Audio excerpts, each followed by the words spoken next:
to the phone lines, 560 WQAM. What's your name? Where are you calling from? Hey, it's Grant from Houston. Hey, Grant, good to hear from you. What's up?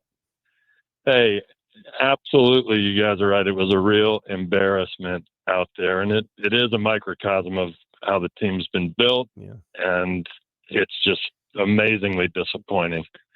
I don't think you get the privilege of having a player's coach like McDaniel be as soft and as rah-rah as he is until you earn it, and they've never really earned it. And we're living with the result of that right now. Grant, I've said this throughout the whole season and kind of throughout Mike McDaniel's career. It seems like when the stage gets big, we get small. When they need big plays, we get small. Who is that on? I mean, that part of it's on McDaniel. I really wanted to believe and would like to believe that he can develop into a great coach. Mm-hmm. You know, look at what they did with Mike Tomlin. They never gave up on him in Pittsburgh, and they've got a potential Hall of Fame coach now. So, you know, maybe it's worth hanging in for him, but not for Grier. No, and not for Grier. We need to be a team that is built with the Zach Sealers and Andrew Van Ginkels and those type of guys. You build a roster like that, you don't lose a game like we played today. That's true, man. The tough guys were there every game, in and out. And honestly, they already named Zach Sealer, the media named him MVP of the season. The guys that are tough, mean, and nasty, those are the ones that were there game in, game out, and played. Honestly, they were the best players on this team this year. The guys that gutted it out and were nasty. Zach Sealer, Calais Campbell, Jalen Ramsey, even Chop Robinson to a point, even though a lot of people got him early in the season. Devon Achane. Those are the guys that had the best seasons for the Dolphins. Those are the guys that shut their mouth and worked hard and toughed it out and led this team. All the other people that are getting paid all the big money, where were they when you needed them? Jalen Waddle missed a lot of the season. Came back today. I thought he played hard. We know he's banged up. Tua Tagovailoa sitting on the sideline. Didn't see him interact. Now, he might have when we weren't on camera, but didn't see him interacting, trying to rally the troops at any point. Mike McDaniel looking freezing cold out there. Sometimes challenging plays that even the TV guys, and I mean, I look at my naked eye and I'm like, that's not a challengeable play. Hence why he's 15 for 8, and he's gotten 15 of his 18 challenges wrong. It just, Chris Grier getting his guys, the offensive line being Swiss cheese. It's just frustrating. 305-567-0560, 560 WQAM. Woo! Wait, hold up. Oh, I was jamming, man. What's going on? 560 WQAM. What's going on? Can you hear me? Yeah, you're great. Hey, I think there should be a vetting process with this coach hiring, that you need to have a mock press conference, and if the guy can't complete a sentence, you're out of contention. How does this guy have a Yale degree? They probably don't have a speech class required to get a degree from Yale anymore. I guess we saw what a degree from there really means after this last year. But this team has not beat a winning record team in 2 years, with the exception of Dallas, and Dallas had not beat a winning record team itself. Yeah, I don't understand how we can keep dealing with this incompetence at the coach level, at the general manager level, and we just keep going on and on. We have injured players every single game, sometimes two on the same play. Every time Tua is back there with a winning drive and with a winning team, he fumbles, he falls over his own feet, he throws an interception, he just shrinks to the occasion. Yeah, that's the NFL, though. It's a game of inches. Remember the first game against Jacksonville, minus Javon Holland making that punch out and us running it back down the throat of the other team with the pass. We wouldn't have won, but yeah, we just don't seem to make those big plays. And it always just seems like, and I gave up this year, Grieper. For so long, I was like, we're about to change the narrative. We're about to do this. Midway through, when we got to, was it Thanksgiving or was it the Texans? One of those games, I said, no, I'm not doing this anymore. If they're a playoff team or it's cold weather, I'm out. And I thought even today you should win because the Jets are checked out as hell. They got nothing to play for. So what if it's cold? We're the better team. Couldn't even do that. Nah, it's just like Dennis Green always said, they are who we thought they were. And that's exactly what it is. We thought they were soft going in. They're soft. So if we run it back next year, why should we expect anything to be different? Because everybody's going to be healthy? No. And that's the problem is that unless I see some severe roster reconstruction around here, because that's what they need. Changes need to be made. But like I said, the toughest part about that is when you're in the salary cap era, it's very difficult, especially with the long-term contracts that they just gave this offseason. I mean, now the good thing is that at least a majority of the roster isn't signed. So that's a good thing. I guess you can revamp the roster. You do have multiple draft picks that you can use but you have to have the right person who's making those picks. You have to have the right people that are going to be added to this roster that will work as a team, that are going to be hard-nosed, that are going to be out there and do the right things on the field and off the field to be successful. Yeah, maybe have a little more depth in a lot of different positions, especially the offensive line.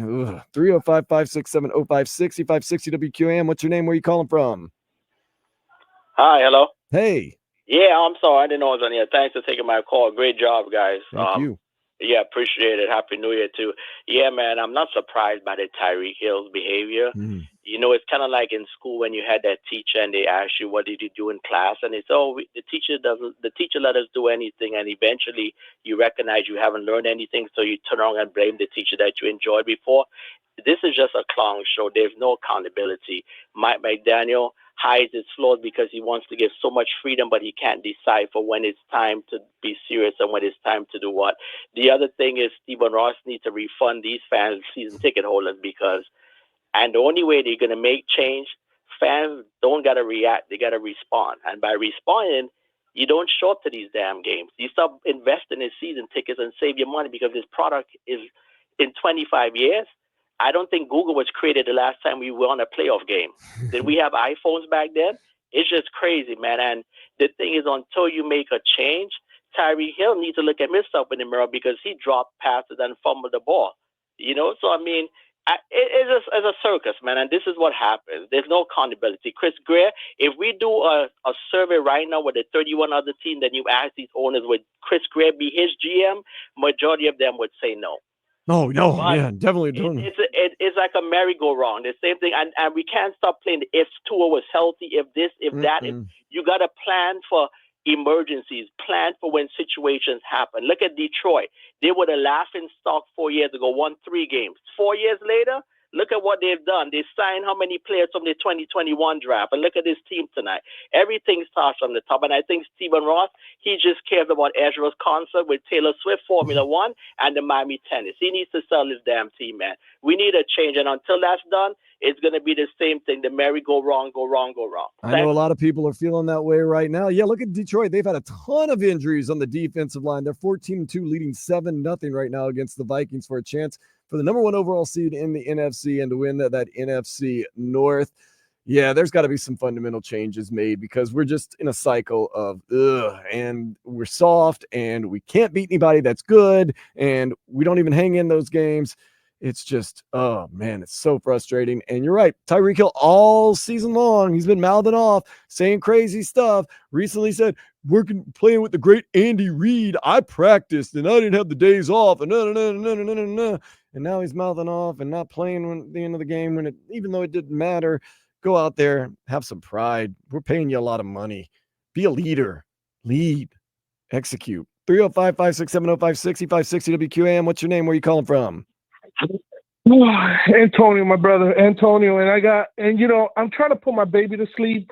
I watched that game, unfortunately, and I knew we had no chance because at the end of the day, we all knew what the results were. We basically lost this season week 2 when Tua injury happened, and we knew this was going to happen.